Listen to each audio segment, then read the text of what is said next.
الصلاة والسلام على أشرف الأنبياء والمرسلين أما بعد فأعوذ بالله من الشيطان الرجيم بسم الله الرحمن الرحيم يا أيها النبي إنا أرسلناك شاهدا ومبشرا ونذيرا وداعيا إلى الله بإذنه وسراجا منيرا صدق الله مولانا العظيم وصدق رسوله النبي الأمين الكريم ونحن على ذلك لمن الشاهدين والشاكرين والحمد لله رب العالمين.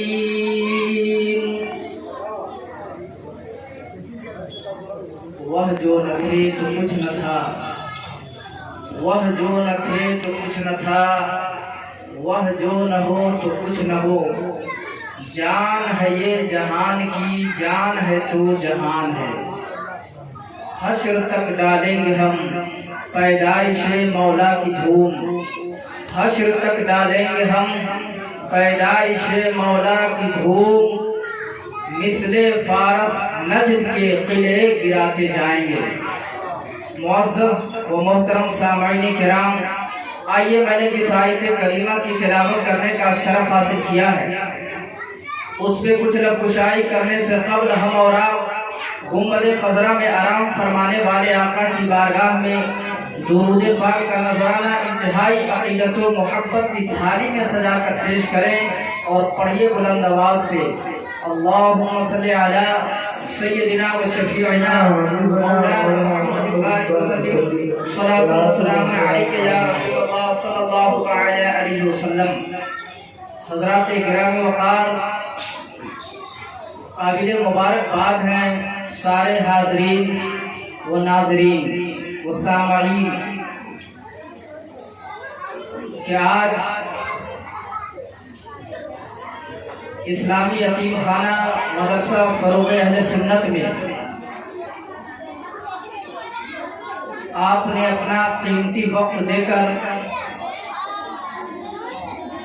ان مہمانان رسول، طالب علم حضرات اور اپنے گاؤں کے پڑھنے والے بچے اور بچیاں، طلبہ طالبات جن کی آپ نے حوصلہ افزائی فرمائی، قابل مبارکباد ہے ہمارے کمیٹی کے وہ حضرات جنہوں نے محنت کر کے اس محفل کو سجایا اور یہ پورے پریہار، اہل پریہار کے تعاون سے اس محفل کا انعقاد کیا. سارے لوگ قابل مبارکباد ہیں. قابل مبارکباد ہے ہمارے مدرسہ فروغ اہل سنت کے اساتذہ کرام جنہوں نے ان طالب علموں پر محنت کر کے آپ کے سامنے ان بچوں کو پیش کیا اور آپ نے ان چھوٹے چھوٹے بچے اور بچیوں سے نعتیہ کلام، تقاریر اور سوالات و جوابات، یہ ساری باتیں آپ نے سماعت فرمائی ہے. استاذ الاساتذہ حضرت العلام حضرت علامہ مولانا قاری ظہیر القادری صاحب قبلہ، ناظم اعلیٰ مدرسہ فروغ اہل سنت، اور ہمارے مدرسہ کے بڑے ہی ہونہار، بہت ہی قابل، متبحر عالم دین حضرت علامہ مولانا مفتی آصف رضا علیمی، شعبہ حفظ کے بڑے ہی اچھے استاذ حضرت حافظ و قاری غلام حسین صاحب قبلہ اور حضرت علامہ مولانا عالم مصطفیٰ صاحب قبلہ، حضرت علامہ مولانا غلام حسین صاحب قبلہ، غلام مصطفیٰ صاحب قبلہ۔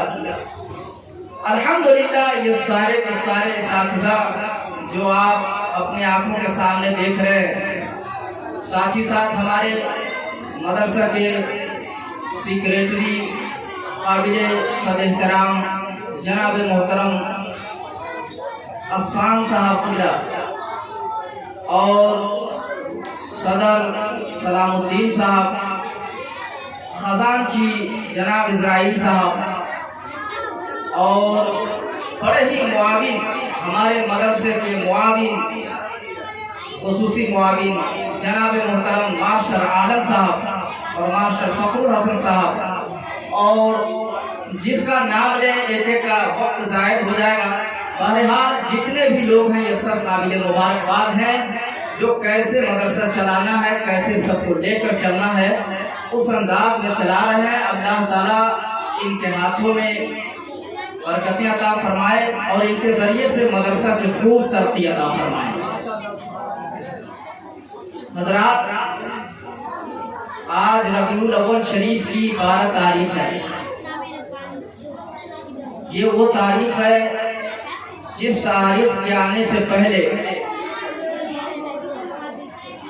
پوری دنیا کے مسلمان اس دن، وہ تاریخ، اس وقت کا انتظار کرتے ہیں، اور آج صرف ہم اور آپ بہار ہی کی سرزمین پہ نہیں بلکہ پوری دنیا میں الحمدللہ نبی کے نام کی محفل سجی ہوئی ہے اور یہ قیامت تک سجتی ہی رہے گی۔ محفل مصطفیٰ کو، میلاد مصطفیٰ کو نہ کوئی مٹا سکا ہے نہ کوئی مٹا سکے گا۔ اعلیٰ حضرت سرکار فرماتے ہیں مٹ گئے مٹتے ہیں، مٹ جائیں گے عادہ تیرے، مٹ گئے مٹتے ہیں، مٹ جائیں گے عادہ تیرے، نہ مٹا ہے نہ مٹے گا کبھی چرچا تیرا۔ یا رسول اللہ، مٹ گئے مٹتے ہیں، مٹ جائیں گے عادہ تیرے، نہ مٹا ہے نہ مٹے گا کبھی چرچا تیرا۔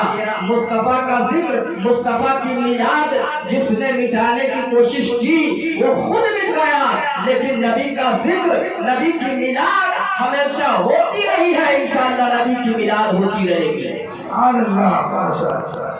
اعلیٰ حضرت سرکار فرماتے ہیں تو زندہ ہے واللہ، تو زندہ ہے واللہ، میرے چشم آدم سے چھپ جانے والے۔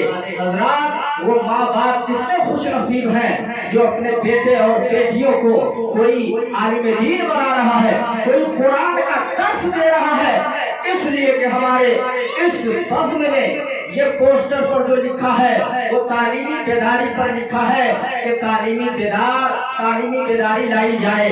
آج علم ختم ہوتا چلا جا رہا ہے، علم دین اٹھتا چلا جا رہا ہے، لیکن الحمدللہ جب آپ اپنے ماتھوں کی نگاہوں سے آج لیٹے ہوں گے تو آپ کے دل میں احساس ہوا ہوگا کہ ہمارے گاؤں کے بچیوں میں کتنی محنتی یہ بچی ہیں کہ جتنے بڑے سوالات دے دیا جائے، اگر تقریر یاد کرنے کے لیے دے دیا جائے، الحمدللہ پیچھے نہیں ہٹتی، وہ یاد کر لیتی ہے۔ کیوں نہ ہو، اگر ان بچیوں پر محنت کی جائے، یہ بچی اگر کنیز فاطمہ بن جائے، اگر یہ بچی کنیز عائشہ بن جائے، انشاءاللہ جس ماں نے اس بچی کو، جس باپ نے اپنے بچی کو قرآن کی تعلیم دینے کے لیے اہل سنت میں بھیجا ہے یا بھیج رہے ہیں، اگر ایک بچی اسی اگر سنت مصطفیٰ پر عمل کر لے، کنیز فاطمہ بن کر اپنی زندگی گزار لے، انشاءاللہ وہ بچی خود بھی جنتی بنے گی اور اپنے ماں باپ کو بھی جنتی بننے کا سبب بن جائے گی۔ سبحان اللہ۔ یہ معمولی نہیں ہے۔ الحمدللہ میرے ذہن میں ایک بات آ گئی، پھر اپنی بات کو آگے بڑھاؤں گا۔ آپ جانتے ہیں آج کے دور میں کوئی انسان اپنے بیٹا کو حافظ قرآن بنانا پسند نہیں کرتا، کوئی انسان اپنے بیٹا کو عالم دین بنانا پسند نہیں کرتا۔ وہ یہ سوچتا ہے اس کی تنخواہ کم ہوتی ہے، اس کی کمائی کم ہوتی ہے، اس کے پیسے کم ہوتے ہیں، ہماری بیٹی گزارا کیسے کرے گی؟ لیکن اے میرے پیارے اسلامی بھائیوں، جب آپ غور کریں گے تو آپ کو پتہ چلے گا علم دین کی برکت کیا ہے۔ اگر کوئی 10 کلو کی کتاب اپنے پیٹھ پر سوار کر کے لے جائے تو اس کے جانے پر اس کو کوئی ثواب نہیں ملتا، لیکن اگر کوئی گاؤں کا چھوٹا سا بچہ، اگر گاؤں کی چھوٹی سی بچی یا کوئی مدرسہ میں پڑھنے والا طالب علم جب وہ قرآن مقدس کو اپنے سینے سے لگا کر گھر سے چلتا ہے تو یاد رکھیے میرے آقا فرماتے ہیں کہ جب وہ گھر سے نکلتا ہے علم دین حاصل کرنے کے لیے تو اس کے لیے فرشتے اپنے پر کو بچھا دیتے ہیں، سبحان اللہ، اس کے لیے فرشتے اپنے بازو کو بچھا دیتے ہیں۔ یہ شان علم دین حاصل کرنے والوں کی ہے۔ اور میرے ذہن میں ایک بات ایسی آ گئی ہے جو عام طریقے سے ہے، لیکن غور کریں گے آپ کے دل میں ایک جذبہ پیدا ہوگا۔ حضرات، ایک بہت بڑے ڈاکٹر صاحب جن کی شادی تو ہو گئی لیکن شادی ہوئی ایک دیندار خاتون سے، ایسی لڑکی سے شادی ہوئی جو سنت فاطمہ پر عمل کرنے والی تھی، جو قرآن کی تالیہ تھی، جو قرآن کی قاریہ تھی، قرآن کی جانکار تھی، وہ جاننے والی تھی، وہ نبی کی سیرت کو جاننے والی تھی، فاطمہ رضی اللہ عنہا کی سیرت کو جاننے والی تھی۔ حضرات، جب شادی ہونے کے بعد اللہ نے اسے اولاد عطا فرمائی۔ اولاد میں کیا عطا فرمایا؟ لڑکا فرمایا۔ لڑکا پیدا ہوا، اب وہ عورت اپنے شوہر سے کہنے لگی میرے سرتاج ایسا کرو کہ آپ اس لڑکا کو حافظ قرآن بنانے دو، عالم دین بنانے دو۔ لیکن ڈاکٹر صاحب کہا یار یہ کیسے ہو سکتا ہے، میں ڈاکٹر ہوں، اتنا پیسہ خرچ کر کے میں ڈاکٹر بنا ہوں، میں کیسے اس کو حافظ قرآن بننے دوں؟ اس کے ذہن میں بات یہی تھی کہ حافظ قرآن بنے گا، کم کمائے گا، پیسے کم ہوں گے۔ لیکن حضرات، وہ عورت اپنے شوہر سے بار بار اصرار کرتی رہی، لیکن شوہر کہا نہیں میں ڈاکٹر بناؤں گا۔ بیوی نے کہا ٹھیک ہے بنا لیجئے۔ اس بیٹا کو ڈاکٹر بنانے کے لیے چھوڑ دیا، لیکن جانتے ہیں پھر اللہ نے کچھ دنوں کے بعد دوسری اولاد عطا فرمائی، وہ بھی لڑکا ہی پیدا ہوا۔ اب بیوی پھر ہاتھ جوڑ کر کہنے لگی اے میرے سرتاج، اے میرے شوہر انعامدار، اب اس بیٹا کو حافظ قرآن بنا لینے دیجئے۔ شوہر کہنے لگا نہیں نہیں، میں ڈاکٹر ہوں، ایک بیٹا میرا ڈاکٹر بن رہا ہے، دوسرا بیٹا میرا انجینئر بنے گا۔ اب بیوی ہار گئی، کہا ٹھیک ہے بنا لیجئے۔ کچھ دنوں کے بعد اللہ نے ایک اور اولاد عطا فرمائی، وہ بھی لڑکا ہی ہوا۔ جانتے ہیں حضرات، اب بیوی کہنے لگی اس کو بنا لینے دیجئے حافظ قرآن۔ اب جانتے ہیں ڈاکٹر صاحب نے کہا نہیں نہیں ابھی نہیں ہوا، اب میں چاہتا ہوں کہ میں ڈاکٹر، میرا ایک لڑکا ڈاکٹر، ایک لڑکا انجینئر، ایک لڑکا وکیل بھی بن جائے۔ وکیل بنانے لگا، وکالت کی پڑھائی پڑھوانے لگا۔ لیکن حضرات جانتے ہیں کچھ دنوں کے بعد اللہ نے ایک اور لڑکا عطا فرمایا۔ اب یہ عورت بسیط ہو گئی، نہیں آپ کی 3 خواہشیں پوری ہو گئی، ایک آخری خواہش پوری ہونے دیجیے، میرے بیٹا کو حافظ قرآن بننے دیجئے، اس بیٹا کو میں حافظ قرآن بنا کر رہوں گی۔ اب وکیل صاحب، وہ جو ڈاکٹر صاحب تھے، مان گئے، کہا چلو ٹھیک ہے، جب دل میں تمہاری خواہش ہے تو اس بیٹا کو حافظ قرآن بنا لو۔ جب حافظ قرآن بن گیا، الحمدللہ بات مختصر کر رہا ہوں، لیکن اب جانتے ہیں ایک بیٹا ڈاکٹر بن کر تیار ہے، انجینئر بن کر تیار ہے، وکیل بن کر تیار ہے، ایک بیٹا حافظ قرآن بن گیا۔ اس کے بعد ڈاکٹر صاحب کے دل میں خیال آیا ذرا بیوی سے پوچھ لوں کہ آخر تم نے حافظ قرآن ہونے کے لیے ہر بیٹا پر اس قدر بزید کیوں ہوئی تھی، اصرار کیوں کر رہی تھی، بار بار مجھے پریشان کیوں کر رہی تھی؟ کیا آپ دیکھنا چاہتے ہیں؟ بیوی نے کہا آپ دیکھنا چاہتے ہیں؟ کہا ہاں دیکھنا چاہتا ہوں۔ کہا چلو ٹھیک ہے، ایک کام کیجئے کہ آپ کسی دروازے کے آڑ میں چھپ جائیں اور میں اپنی صورت بگاڑ دیتی ہوں۔ بال کو بکھیر لیا، چہرے پر درد و غبار، ایسا لگا جیسے کافی اس کو مارا پیٹا گیا ہو، اس انداز کی بن گئی، دروازے پر بیٹھ گئی۔ اب بیٹا کے آنے کا ٹائم ہوا، ڈاکٹر کے آنے کا انتظار ہو رہا ہے۔ اب ڈاکٹر صاحب اپنے بیٹا کے آنے کا انتظار ایک دروازے کی آڑ میں چھپے ہوئے ہیں، اور چھپنے کے بعد کچھ دنوں کے بعد اس کا بیٹا ڈاکٹر کے آنے کا وقت جب ہوا تو اب وہ جو عورت تھی زاروں قطار رونے لگی، خوب رو رہی ہے، دھارے مار مار کر رو رہی ہے اور پورا پاٹ بکھیر لیے ہوا ہے۔ اب جو ڈاکٹر آیا، امی جان کیا ہوا، کس نے تمہیں ستایا، تمہاری آنکھوں میں آنسو کیوں ہے، رو کیوں رہی ہو؟ جانتے ہیں حضرات، وہ عورت کہنے لگی بیٹا میں کیا بتاؤں، یہ تمہارے ابا ڈاکٹر صاحب کا کارنامہ ہے، میری کوئی غلطی نہیں تھی، ان کا یہ حال ہے جو اس نے مجھے یہ کر دیا ہے، دیکھ رہے ہو۔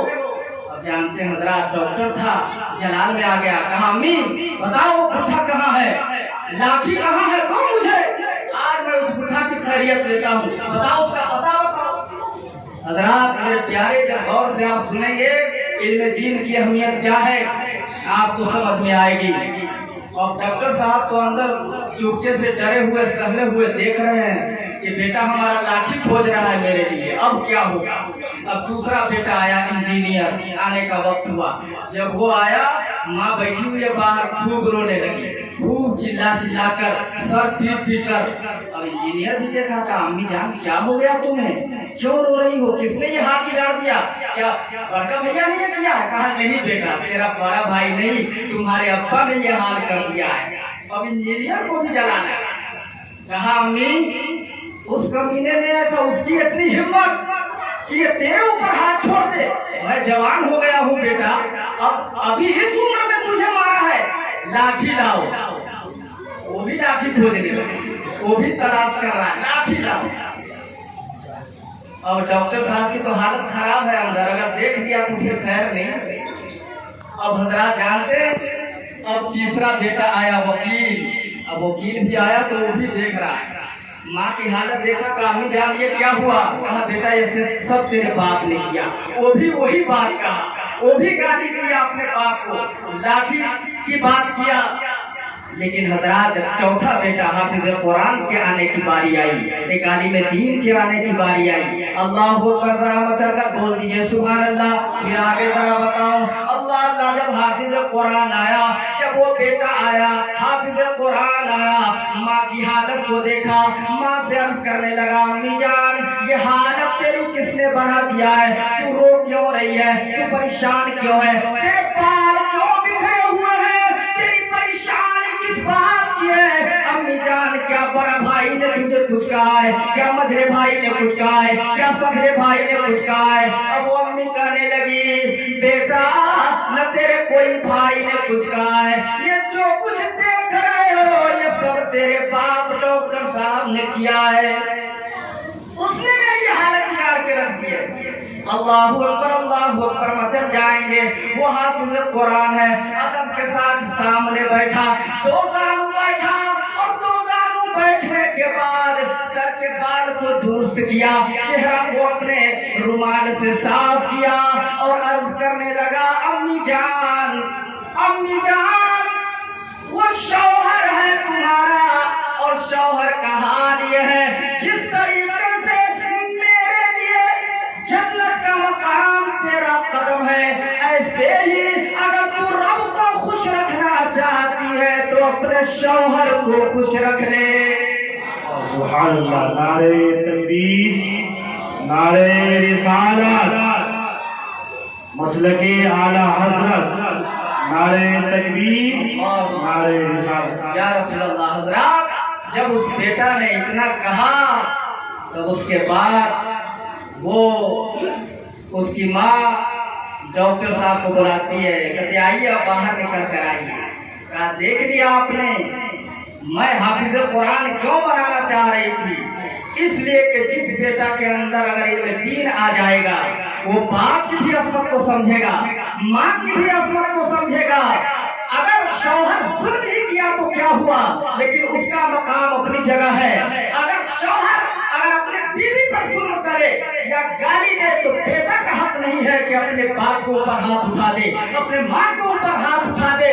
اس بیٹا نے ادب کے ساتھ سمجھایا، اس کے بعد کہنے لگا بیوی جو تم کہہ رہی تھی حقیقت میں اب مجھے فلسفہ سمجھ میں آیا ہے۔ جی سبحان اللہ، سبحان اللہ۔ جب آپ غور کریں گے تو آپ کو سمجھ میں آئے گا یہ مدرسہ کیا ہے اور مدرسہ سے کیا ملتا ہے بچے اور بچیوں کو۔ اگر آپ کے بچوں میں سے کوئی ایک علم پر عمل کر دیا انشاءاللہ آپ کا گھر آباد ہو جائے گا۔ گزر چکا ہے، اب میں بہت مختصر میں اپنے نبی کی ولادت پر ذرا بات کر کے رخصت ہو جانا چاہتا ہوں۔ آپ جانتے ہیں کہ آج کی وہ رات، وہ گھڑی، وہ مبارک رات جو 12 ربیع الاول کے نام سے جانتے ہیں، اسلامی مہینوں کے اعتبار سے یہ تیسرا مہینہ ہے۔ اسلامی مہینہ ہمارا محرم الحرام سے شروع ہوتا ہے، یہ ربیع الاول شریف کا مہینہ چل رہا ہے۔ ربیع کا معنی ہوتا ہے بہار، اول کا معنی ہوتا ہے پہلا، ربیع الاول کا معنی ہوا پہلی بہار، پہلا بہار۔ اللہ اکبر، ذرا سوچ کر دیکھے، یہ پوری دنیا اس چیز کو جانتی ہے، پہلا بہار جس میں میرے آقا کی تشریف آوری ہوئی ہے، جس مہینے کی 12 تاریخ کو میرے نبی دنیا میں تشریف لائے ہیں۔ میرے نبی کے آنے سے پہلے نظام درہم برہم ہو چکا تھا، میرے نبی کے آنے سے پہلے زمانے کے حالات بدل چکے تھے، بگڑ چکے تھے۔ نہ باپ بیٹے میں کوئی تمیز، نہ بیٹی ماں میں کوئی تمیز، نہ ایک باپ اپنی بیٹی کی کوئی اہمیت دیتا تھا، نہ ایک شوہر اپنی بیوی کی قدر کرتا تھا۔ حالات بد سے بد ہوتے چلے جا رہے تھے، لوگ ایک خدا کو چھوڑ کر 360 خداؤں کی پوجا کرنے لگے تھے۔ لیکن اللہ اکبر، ایسے حالات میں کوئی چاند کی پرستش کر رہا تھا، کوئی سورج کی پرستش کر رہا تھا، کوئی ستارے کو پوج رہا تھا، کوئی پتھر کو خدا مان رہا تھا۔ لیکن میرے نبی کی ذات جب دنیا میں تشریف لائی ہے تو میرے نبی نے بتا دیا، لوگوں، جس چاند کو جو رب چلانے والا ہے وہ پوجنے کے لائق ہے، چاند پوجنے کے لائق نہیں ہے، سورج پرستش کے لائق نہیں ہے، یہ پتھر پرستش کے لائق نہیں ہے۔ دنیا کی جتنی چیزیں ہیں سب کو رب نے پیدا کیا ہے، جس نے پیدا کیا وہ خدا ہے اور خدا ایک ہے، اس کی پرستش کرو۔ سبحان اللہ۔ دیکھیں موتی زبان نصیحت والے کے ایک نعرے سے کفر کے چورے انتے میرے ساتھ پڑھے نعرہ تکبیر۔ پورا آدم اٹھائے ہوئے ایسا چھوٹے بڑے کہ پورا کچھ سیدھا بنی گئے سمجھے نعرہ رسالت، نعرہ رسالت، مسلک اعلیٰ، سرکار قیامت، کردار قیامت، مکے کی قیامت، مدینے کی قیامت، نعرہ تکبیر۔ حضرات گرامی وقار، میں نے قرآن مقدس کی تلاوت فرمائی آیت کریمہ کی، یا ایوہ النبی، اے غیب بتانے والے، اِنَّا أَرْسَلْنَاكَ شَاهِدًا وَمُبَشِّرًا وَنَذِيرًا۔ اللہ نے فرمایا ہم نے بھیجا حاضر و ناظر بنا کر، ہم نے حاضر و ناظر بنا کر بھیجا، ڈر سناتا، جو کنز ایمان کا ترجمہ ہے، ڈر سناتا، خوشخبری سناتا، یہ ڈر سنانے والا اور خوشخبری سنانے والا ہے نبی، ہم نے آپ کو بنا کر بھیجا۔ اور آگے جو اللہ نے فرمایا وَدَاعِيًا إِلَى اللَّهِ بِإِذْنِهِ وَسِرَاجًا مُنِيرًا، اور ہم نے رب کے حکم سے رب کی جانب، رب کی طرف بلانے والا بنا کر بھیجا، اور آپ کو سراج منیر بنا کر بھیجا۔ سراج منیر کا معنی ہوتا ہے جو خود روشن ہو اور دوسروں کو بھی روشن کر دے۔ ایک شاعر نے لکھا کہ آپ ساتو نو جہاں میں کوئی آیا ہی نہیں، ذرا مطلب کر بولیے کہ آپ ساتو نو جہاں میں کوئی آیا ہی نہیں، کیونکہ اللہ نے